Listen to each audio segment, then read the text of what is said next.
For more on the Giants, let's bring in New York Times bestselling author and NFL insider Gary Myers. Gary, thanks for joining us tonight. Hi, Joe. How you doing? I'm doing all right. Better than the Giants and their fans these days. We got to start with the QB.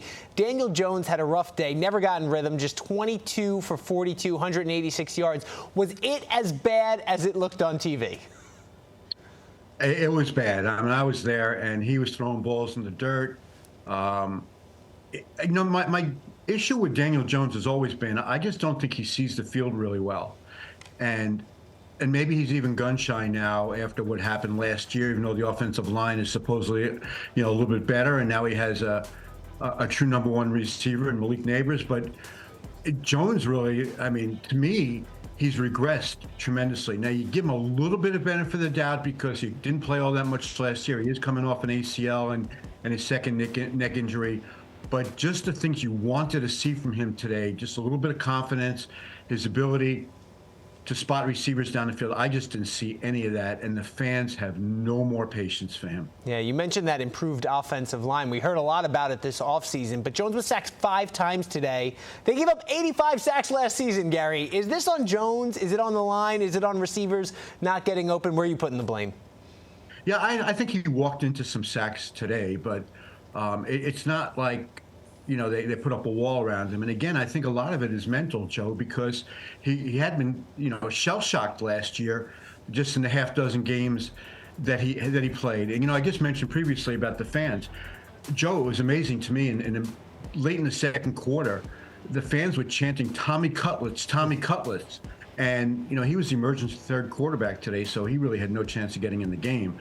And the Giants, the fans just let the Giants have it coming off the field at halftime. They had like 87 yards offense in the first half, and they were just, booing. It almost seems to me, Joe, this season has just picked up where it left off last year, and that's not a good thing. Yeah, to be continued, it said at the end of the last season, I think. All right, let's talk about those fans, because after the game, Dexter Lawrence was saying that he didn't really respect the fans booing and walking out as early as they did. But look, he's on a defense and part of a front that was supposed to be this strength of this Giants defense.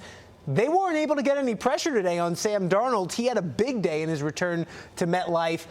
How much of this is on that front and not getting pressure on the Vikings QB today? Well, I thought that, Sam played a good game. And, I think he's really improved since Jet fans saw him, playing for the Jets, and Giant fans peripherally had seen him.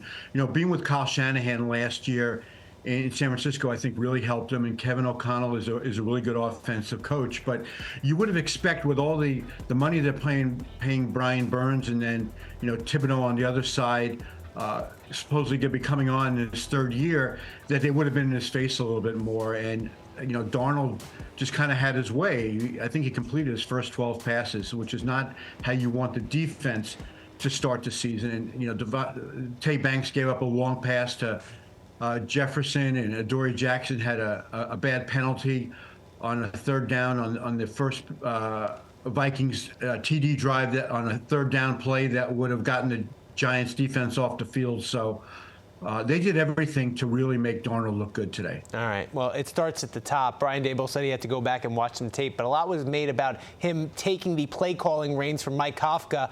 If this offense continues to struggle, how long until he's on the hot seat?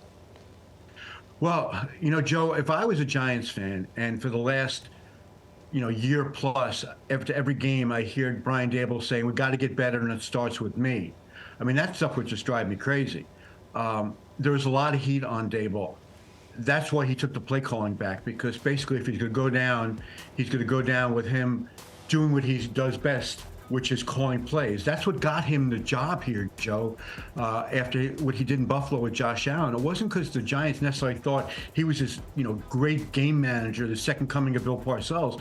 They wanted him here to energize the offense. And the first thing he does, he hands off the play calling to Mike Kafka for 2 years. That didn't work. So now he takes it back, and that's not working. But it's only one game. I really have to caution people who are ready to really jump off the bandwagon, if the Giants actually did have a bandwagon. It's only one game. It's 17 games over 18 weeks. And a lot of teams look awful coming out of training camp, because training camp has changed so much over the years, where there's no hitting anymore. Nobody plays in the preseason games. So sometimes you don't find out, your true identity until after the first month. All right, real quickly here then, do you think that means a shorter leash for Jones if Daboll is in charge and we see Drew Lock possibly come in sooner? Yeah, I think that with the pressure on Daboll and perhaps on Joe Shane, and they've brought in Drew Lock, and he has done some good things as a backup quarterback, never proven himself as a starter. But if Jones plays like this over the first month of the season, I would not be surprised if they made a change. And Gary, Aaron Rodgers played just 4 snaps last year for the Jets, stayed off the field for the preseason. We talked about how that could impact the team in week 1. So tomorrow will be his first action in more than a year. What do you expect from Rodgers? You know, that's the biggest question of the Jets season. A quarterback who's going to be 41 years old in December, who played 4 plays last year, didn't play well in his last year in Green Bay the year before.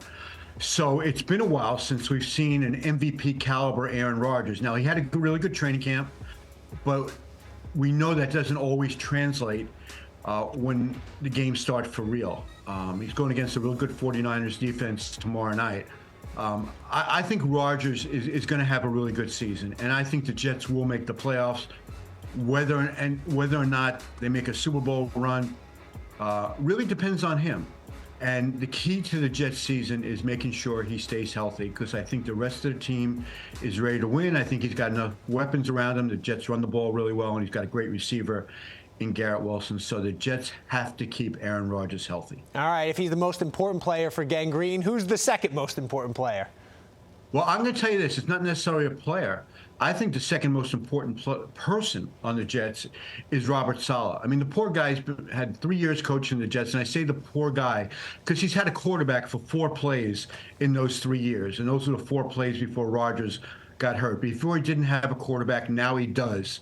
We'll find out about Robert Saleh this year, because the Jets should be in contention and be in situations, Joe, where Saleh's game management skills will really be important in the last 2 minutes of games.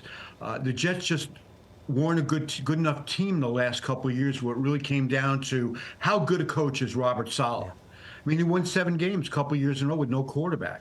So now that he's got a quarterback and the Jets are going to be in some tight games in the last couple of minutes, I think he's the second most important person on the team. All right, let's talk about the 49ers here for a second, because they had an eventful offseason. They did just re-sign Trent Williams, though, and Brandon Ayuk, but we mentioned the rust again. How do you think the Jets defense will approach them tomorrow night? You know, just the Jets' luck, right, Joe, that a couple weeks ago, Ayuk is a hold-in and Trent Williams is a holdout, and McCaffrey wasn't practicing. And if you're a Jet fan, you're thinking, well, you know, maybe, you know, there's a chance that none of them play in that Monday night game. Now they're all going to play. I think that Williams will play every snap. Ayuk will probably on a pitch count, maybe the same McCaffrey, because, you know, he was injured, you know, for a good deal of training camp. But I'm picking the 49ers to actually get over the top and win the Super Bowl this year. They return almost the entire team from last year, which lost in overtime in the Super Bowl to Kansas City. And the year before might have beaten Philadelphia in the NFC Championship game if Brock Purdy didn't get hurt real early. So I think this will be a tough game for the Jets tomorrow night. But again, like I said about the Giants, I caution fans, don't read too much into the first game. It's really a long season. Gary Myers and Aaron Rodgers preaching the same advice: patience in week 1. Thank you so much for the time, Mr. Myers. We'll talk to you soon. All right, Joe. See you soon.